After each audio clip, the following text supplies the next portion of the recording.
देश में पहली बार हिंदी दिवस मनाया गया। हिंदी दिवस के आसपास मनाया जाने वाला एक सप्ताह होता है जिसको हिंदी सप्ताह कहते हैं।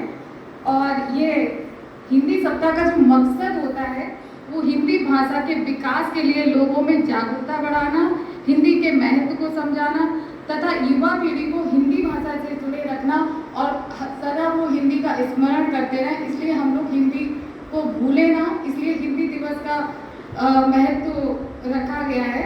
हिंदी सप्ताह के दौरान अलग अलग तरह की प्रतियोगिताएं आयोजित की जाती हैं, जैसे हिंदी भाषा में निबंध लिखना, नोटिंग, क्विज, ड्राफ्टिंग, इस टाइप की चीज़ें की जाती हैं।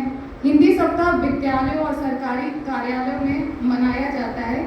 हिंदी सप्ताह के दौरान हिंदी से जुड़े अच्छे काम करने वालों को सम्मानित और प्रोत्साहित भी किया जाता है।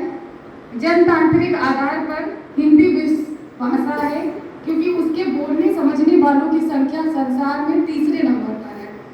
हिंदी भाषा की परिभाषा अगर देखी जाए तो हिंदी हिंदुस्तान या भारतवर्ष की भाषा है। भारत की हिंदी राष्ट्रभाषा नहीं है बल्कि ये राजभाषा है। हमारे संविधान का अनुच्छेद 343 क्लॉज 1 में हिंदी को देवनागरी लिपि में भारत की राजभाषा घोषित किया गया है। संविधान के अनुच्छेद 351 में सरकार का ये कर्तव्य बताया गया है कि हिंदी भाषा का प्रचार प्रसार करें और उसे आगे बढ़ाने के लिए वो नए नए कार्य करें। हिंदी को राजभाषा का दर्जा जैसा कि हम बता चुके हैं 14 सितंबर 1949 को दिया गया है। जैसा कि हमारे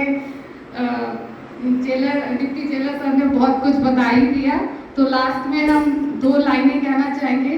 जन जन की भाषा है हिंदी, भारत की आशा है हिंदी, जिसने पूरे देश को जोड़े रखा है वो मजबूत धागा है हिंदी। Thank you.